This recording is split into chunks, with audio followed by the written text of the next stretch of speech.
taate biyyoonni si wajjin daldaluudhaaf biyya kee keessatti lammiileen isaanii kubbaaniyaaleen isaanii dhufanii akka dalaganiif hamileedhaan hariiroo dippiloomaasii cimsanii jechuudha. Waggoota torban darban Itoophiyaan maaliif agarre? Sababa wal waraansa keessootiin waraanni raayyaan isa biyyaa laamshaa deeme. Ammas lolli biyya keessaa bal'atee waan deemeef humna itti hidhatanii itti firoomanii nagaa ofii eegsisan osoo hin ta'in biyya ifiifuu nagaa ofii eeguu hin dandeenye taate jechuudha. Gama diinagdeetiin sababa lola kanaatiin diinagdeen akka malee laamsha'uu irraa kan ka'e investimentiin dheessaa malee dhufaa hin jiru. Waan tokko kana yeroo baay'ee na ajaa'ibe even warri Chaayinaa Itoophiyaa dheessaniiti kan deemaa jiran jechuudha. Kun gama dippiloomaasiitiin waggaa 20 erga qoqqobbiin irra taa'ee moggeeffaman booda yeroo Abiyyi aangootti dhufu gargaarsa isaatiin tumsa isaatiin qoqqobbii san keessaa ba'anii gara hawaasa addunyaatti makamuu danda'an. Yeroo Itoophiyaan jeequmsa keessa seentee laaffataa deemtutti immoo isaan yoo xiqqaate jeequmsa keessoodhaa hin qabanii inumaatu galaana diimaa irratti Suudaan keessatti shoora taphachuu eegaluun isaanii warri duraan isaan jibbus garagalee akka xiyyeeffannoo kennuuf kan taasisedha jechuudha. Dippiloomaasii Itoophiyaa reefu waa'ee diinagdee isinii kaaseetiin jira. Wal waraansi laaffisuusaa. Dhimmi biraa kan warri ministeera Haajaa Alaa keessa jirtan ragaa naa baatan jedhee yaadadha. Waggoota darban kanatti ministeerri Haajaa Alaa Itoophiyaa akka malee fooriin ministeerii akka malee laaffate. Maaliif? Hojiin isaa waajjira muummicha ministeeraatiin fudhatame. Imaammanni we don't even have a foreign policy barreeffamee qophaa'ee kan itti kennamu hin jiru. Ambaasaaddaroonni kana ammallee ragaa naa baatu jedheen jira. Ambaasaaddaroonni biyya alaatirraa waggaadhaan ni deebi'u leenjiidhaaf. Leenjiin isaaf ni kennamu garuu madammarii barsiifamu kooriidarii ilaaluudha. Waa'ee imaammata Itoophiyaan gaanfa Afrikaatti imaammata akkamii hordofti? Biyyoota Arabaa irratti imaammata akkamii hordofti? Dhimma addunyaa irratti imaammata akkamii hordofti? Kan jedhu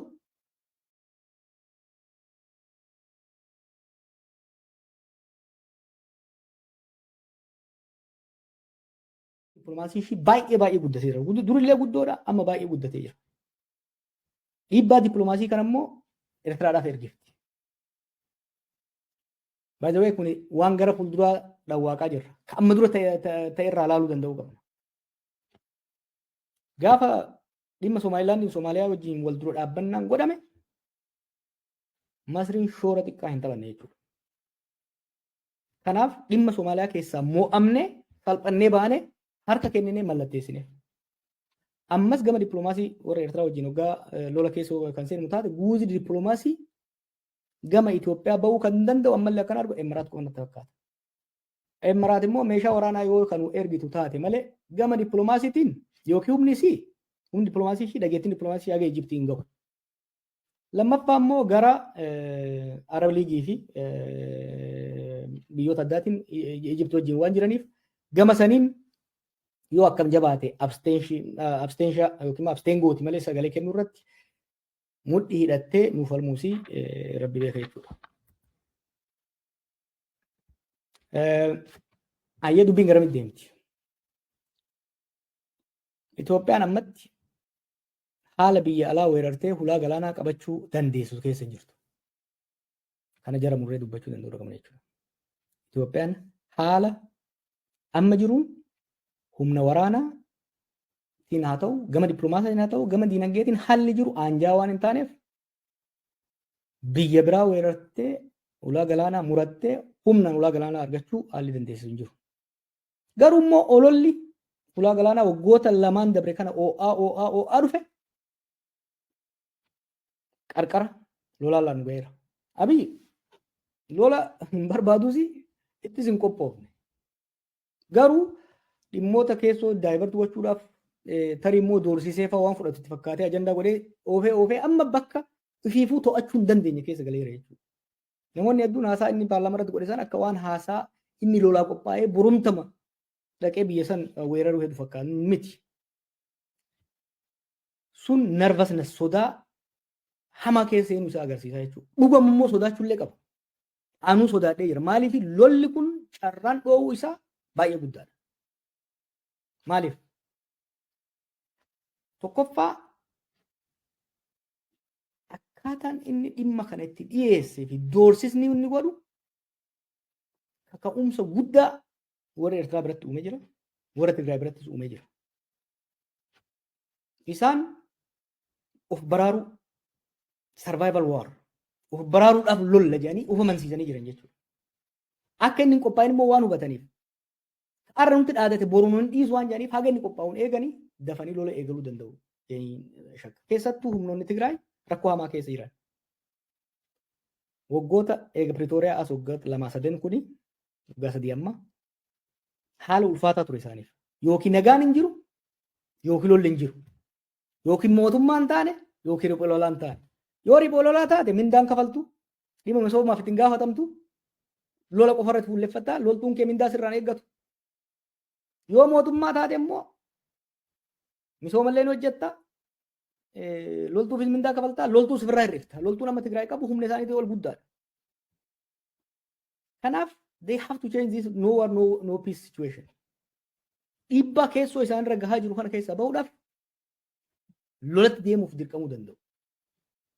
Kanarraa kaanee wanni ilaaluu dandeenyu haalli amma wal dura dhaabbannaa kun yeroo gabaabaa keessatti gara lolaa deemuudhaaf carraa inni qabu guddaa akka ta'e hedduu barbaachisaadha. Sadaffaan immoo warri buuza bahu lola kana barbaadu. Gama Itoophiyaatiin Imaraat lola barbaaddi. Maaliif Suudaan keessatti humna RSF kan lolaa jiru waraanni Tigraay jira. Warri Eertiraa immoo duubaan gargaarti jedhanii shakku. Kanaaf lolli Tigraay fi Eertiraa irratti banamee humnoota isaanii Suudaan keessaa akka baasan barbaaddi jechuudha. Akka harkifatan barbaaddi jechuudha. Dhiibbaa kana uumuudhaaf lolli Tigraay fi Eertiraa keessatti akka uumamu dhiibbaa godhaa jiran warra mootummaa Itoophiyaa irratti. Gama kaaniin immoo Masriin warra Eertiraa irratti dhiibbaa gooti. Maaliif? Waa'ee garda osoo hin ta'in sunillee dhumatee jira. Dhimma Naayil irratti keessattuu gara fuulduraa Itoophiyaan masnoo biraa takkaa'u giddibii biraa kan ijaarreef jecha Abiy irratti dhiibbaa godhuu barbaadan. Itoophiyaa irratti dhiibbaa guddaa godhuu barbaadan. Dhiibbaa kana immoo lola irratti uumuudhaan godhuu barbaadan. Kanaaf humna Eertiraa irratti illee humna Tigraay irratti illee dhiibbaa godhuudhaaf carraa guddaatu isaanii baname jechuudha. Balaan lola kanaa maali? Lolli kun carraan eegaluu isaa guddaa waan ta'eef. Lolli tokko eegaluu duratti eenyutu injifata akka jedhu yookiin immoo hagamta akka dheerata akka jedhu tilmaamuu malee beekuun baay'ee rakkisaadha. Inuma tilmaamna. Kan amma reefu jedhu kunis tilmaama. Tilmaama ragaalee qabnu hundoofnee tilmaama kennina. Abiyyi akka dhaadatutti torban lamatti Isaayyaas illee dhabamsiisee Eertiraa jilbiiffachiisee asab Itoophiyaa jalatti galchee ililbee fi gammachuudhaan Finfinnee deebi'uu danda'a. Carraan isaa jira. Carraan kun garuu dhiphaadha natti fakkaata kan laalutti. Sababoota normaa walitti kaasee irraa kan ka'e. Lolli dhoonan carraan guddaan jiru kan hedduu dheeratuudhaati fi kan bal'achuudha. Ni dheerata ni bal'ata. Akkuma namaan jettu lolli baroota asaanaa kana biyyoota adda addaa keessatti dhooyu yeroo inni fudhatu ni dheerata ni bal'ata. Qaama hirmaachisuus bal'isaa deema jechuudha. Raashiyaa fi Ukireen. Raashiyaan gaafa Ukireen weerartu torban 2-3 keessatti Kiyev qabattee mootummaa san fonqolchitee lafa kiyya jettu murattee galuudhaaf qophii irra turan. Garuu haalli sun hin taane maaliif humnoonni lixaa guutuutti Ukireen bira ce'ee seenanii lolichi lola addunyaa ta'ee jechuudha. Amma waggaa 4 guutuuf deema. Wanni torban 2-3 karoorfame waggaa 4 ta'uu guutuuf deema. Yaman yeroo biyyoonni ollaa hundatti mootummaarra aananii warra Huutii kana tuman yoo akkam guddate ji'a 1-2 keessatti Finfinnee galla jedhanii kan deeman. Waggaa 4-5 tumanii dadhabanii biraa galanii kun wagammaa lolli sun itti fufaa jira jechuudha. Biyyuma keenyatti yoo fudhanne Tigraay torban 2 keessatti injifanneerra jedhee Abiy Maqalee dhaqee yaadattanii suuraa inni yuunifoormii waraanaa uffatee dhaqee san booda lolli sun itti fufee waggaa lama dhumaatiin sun hundi gahee yeroodhaaf illee taatu lolli sun jaarsummaadhaan adda dhaabatee amma dho'uudhaaf deema jechuudha. Kanaaf lolli carraan dheerachuu amma fa'a guuzni biyya keessatis guuzni biyyoota ollaatis kan addunyaattis waan hammaatuuf lolli Eertiraa fi Itoophiyaa jidduu godhamu carraan dheerachuu isaa guddoo akka ta'e hubachuun barbaachisaadha. Reefu jeeraa Suudaanis qaama lola kanaa taati. Humnoonni lola kana keessatti hirmaatan cufti kasaaraa guddaatu irra gaha. Eertiraan barbadaa'uu dandeessi. Kasaaraa dinagdee guddaa hin qabdu ka qabdu sun miidhamuu danda'a.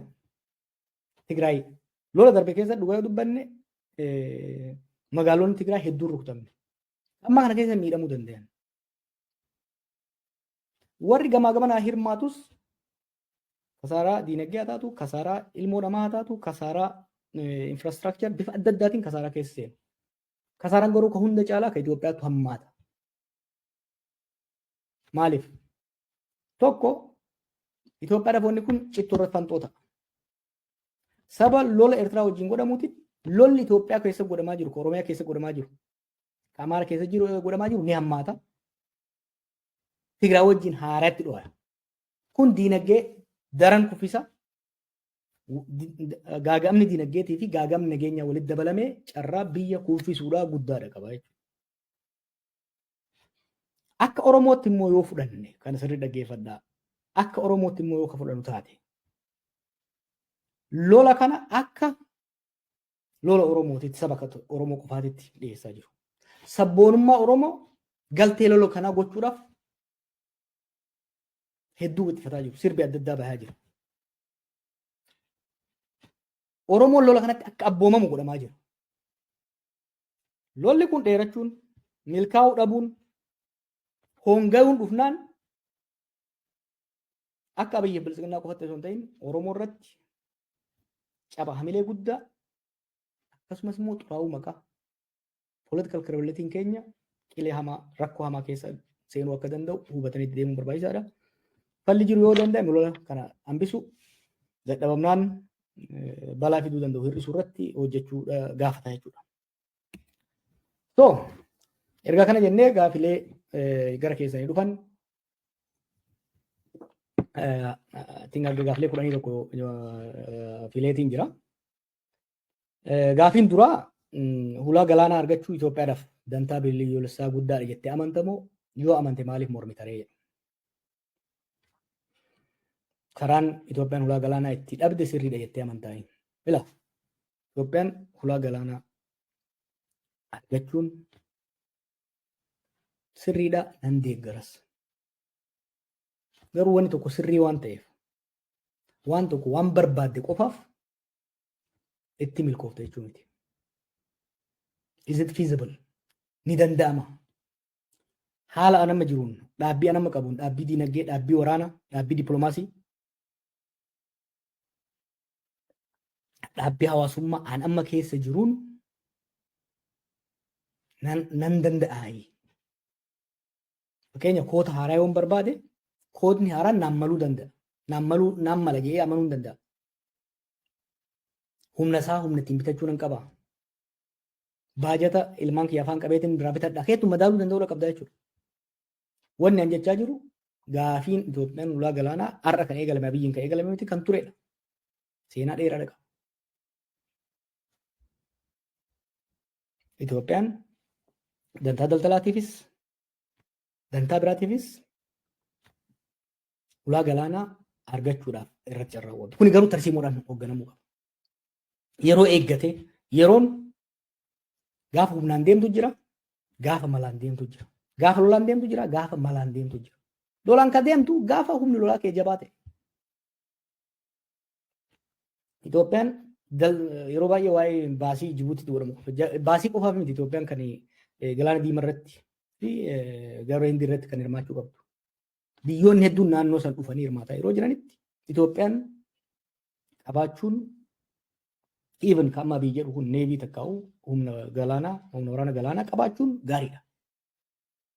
Garuu waan tokko waan barbaaddeef waan siin malee qofa argatta jechuudha. Akkaataan ittiin argattu akka mammaaksi jedhu san kan suuqameen fuudhettee kan bobaa lafa buusuu fiduu danda'a kan hin jechaa jiru. Akkaataan Itoophiyaan kan ulaa galaanaatti dhabde sirriidha kun marii siyaasa seenaa dheeraa dhagaa. Akka ammaa bifaa jedhanitti mallasaan fa'aa lafumaa ka'anii muraniin kennine.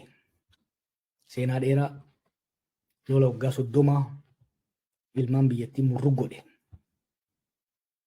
San booda waan dhufeedha. Yoo carraan seeraan mormatanii deemuu jiraate sun karaa ittiin deemamuu qabutu jira. Yoo karaan dippiloomaasiin danda'amu taate gara inni deemamuu qaba. Suni garuu tarsiimoo itti yaadanii xiinxala bal'aa godhanii yeroo fudhatanii malee osoo ittiin qophaa'in dhaadachuudhaa fi ulee mirmirsuudhaan waan dhufu miti jechuudha. Gaafiin lammaffaa yoo Shaabiyaa TPLF fi faannoon waliin ta'anii mootummaa kana waraanan akka uummataatti uummanni Oromoo maal gochuu qaba? Oboon hoo yoo jarri kun deebi'anii kan Finfinnee qabatan taate hireen Oromoo maal ta'a jettee yaadda? Oromoon abbaa biyyummaa isaa gonfatee nagaan Oromiyaa fi Itoophiyaa keessa ni jiraata jettee yaadda? Kun gaafii guddaadha. Gaafii guddaadha. Ni ta'a hin ta'u maal taana kan jedhu kanarratti barreeffama dheeraa qopheessaan jira. Barreeffama akka kanaa dheeraa marii bal'aa kun gaafii akkam barbaachisaadha. Gaafii mataa Oromoo hunda keessa jiru akka ta'e nan beeka. Ammatti hin deebisu barruu bal'aadhaan barreessee san booda yeroo fudhannee bal'inaan irratti mari'annaa jechuudha. Gaafii akkam barbaachisaa? Gaafii namuu itti yaaduu qabu. Gaafii Itoophiyaadhaafis Oromoodhaafis konsikwensii guddaa qabu waan ta'eef tuttuqee bira darbuun barbaadu garuu akka gaafiitti isin mataa keessa kaa'adhaa irratti barreessaan jira. Guyyoota muraasa booda maxxansee san booda bifa kanaan irratti mari'anna. Gaafiin sadaffaa Ijipti hanga yoomiin sodaachisaa diina keenya hunda nurratti hidhachiisaa jiraatti. Nuti waan ittiin sodaachifnu harkaa qabna moo sodaachisuuf ni sodaanna kan jedhu. Ijipti wajjin wal dhibdee dantaa qabna. Fundamental conflict of interest qabna. Isaan bishaan Abbayyaa irratti olaantummaan deemuu barbaadan, bishaan kan akka nu fayyadamu barbaadan. Kana nu dadhabsiisuudhaaf akka nuti mirga bishaan sana irraa qabnu hin fayyadamneef tooftaa sadii fayyadaman. Bara dardara ta'e irraa kaaseen barreessaa ture. Bara 2009 jechuun waggaa 14 irraa kaasee barreessaan ture. Tarsiimoo sadii fayyadaman. Tokko jeequmsa keessoo Itoophiyaatti eegalu keessatti wal waraansa keessoo Oromiyaa Itoophiyaa keessa jiru hammeessuu tokko. Itoophiyaa fi biyyoota ollaa isii walitti buusu yookiin immoo walitti buusan bu'an walitti buusan hammeessuu. Sadaffaa hawaasni addunyaa, jaarmaaleen addunyaa, biyyoonni addunyaa humna qaban gama dinagdeetiin akka nu gargaarre gama dippiloomaasiitiin nu moggeessuu nu dadhabsiisudha. Sadeen kana keessaa lama nutu ofitti bana. Lola keessoo dirreen siyaasaa dhiphatee namni gaafii siyaasaa isaa qawweedhaan kaasuun deemuu isaatitu Ijiptiif carraa kenna. Waan tokko waliin sabnu.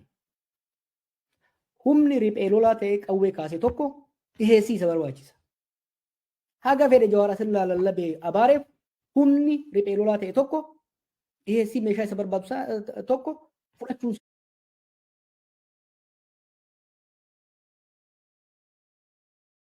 isaan oolamu. Sheexanni illee of deef inni fudhata. Bara Haayila Sillaasee irraa kaasee riphee loltoonni Itoophiyaa keessatti dhalatan gargaaramaa turan. Baandaa hattuu jechaan ooluu dandeenya. Garuu Finfinnee irraa akka inni hin jiraanne gaafii siyaasaa isaa karaa nagaatiin akka hin geggeeffanne ukkaamsite yoo dhiira taate bosona dhaqeeti naan loli jetteen gaafa bosona dhaqee qawwee kaasu qawwee saaxilamummaa Ijiptiif qabdu irra aanuu akka barbaadu taate lola keessoodhaa dhaabuu danda'uu qabdi jechuudha. Lola keessoodhaa dhaabuu Itoophiyaa keessa riphee lolaan akka hin jiraanne kan humnoota gara riphee lolaatti fincilaatti qabsoo hidhannootaan akka fincilan kan godhu zabana Haayila Sillaasees mootummaadha. Zabana Dargiis mootummaadha. Zabana Ihaadeegis mootummaadha. Zabana Biltsiginnaa kanas mootummaadha. Kanaaf falli jiru biyya dimokiraatessuu sirna garaagarummaan siyaasaadha. xarapheezaa gubbaatti xumuramu ijaaruun barbaachisaa ta'a jechuudha. Kana kan nu barbaachisu. Biyya ollaa wajjin biyyoota ollaa wajjin hariiroon nu qabnu hariiroo doorsisuudha, hariiroo moggeessuudha. Dhugaa dubbanne yeroo baay'ee biyyoota ollatti siyaasa keessatti jecha biyyoota ollaa wajjin walitti bu'uutu jira jechuudha. Kanarraa akka ka'e biyyoota ollaa wajjin dippiloomaasiidhaan bifa wal hubannaatiin deemu. Amma dhimma Eertiraa kana yoo fudhanne bara 2018 Abiy araara buuse biyya keessa addunyaa irratti illee noobeeliin kenname. Garuu gaamumsa wayiwaataa turenu maal jenne hariiroon biyyoota lamaanii kuni hariiroo namoota lamaa yookiin paartii lamaa ta'uu qabu. Hariiroo biyyoolessummaa qabu. Kan waliigaltee barreeffamaan jiru akka biyyatti walii mallatteessine mallattoon sun immoo qabxiilee waliigaltee sun immoo uummata Itoophiyaatiifis uummata Eertiraatiifis uummata addunyaatiif ifa ta'e ta'uu qaba jennee ogaa jennu isin maal beektan jedhama. Yengad waan ajaa'iba keessa Abiy paarlaamaa irratti maal jedha? Eertiraan walabummaa kan kenne xalayaa tokko agarre, xalayaa kaabinee agarre, xalayaa mana maree agarre. Araara isaa fi Isaayyaas jidduu maal irratti akka araaraman boodahoo maal irratti akka wal dhaban xalayaan takkitti hin jirti. Waliigaleen takkitti hin jirti hin jirtu. He repeated the same mistake. Mallas badii qaba ture. Bara 1993 waggaa Eertiraan walaba baatu hariiroon biyyoota lamaanii clearly define ta'uu negotiator ta'ee settle ta'uu hariiroo wayyaaniif Shaabiyaa hariiroo Isaayyaasiif mallas ta'uu qabu ture. Hundoon gora guddaadha. Santu oofee 97 wal waakkachuuf lolatti seenne 98. Abiy hoo 2018 badii san takkaan irra deebi'e. Mee namni waan biyyoon lamaan 2018 irra walii galan san booda immoo 2022 booda waan qabatamaan irratti wal lolan. Fakkeenyaaf Abiy waa'ee Asab irratti proposaalli inni Eertiraaf dhiyeesse ka barreeffamaan jiru ka ministeerri haajaa alaa beeku ka uummanni Itoophiyaa beeku ka UN biratti gale jira ka Afrika UN biratti gale jira hin jiru. So we repeated the same mistake. Ammas taanaan carraa Egypt fayyadamtu kana irra aanuudhaaf nagaa keessoo tasgabbeessu hariiroon olloota wajjin qabnu dantaa waloo jiddu galeessa godhatee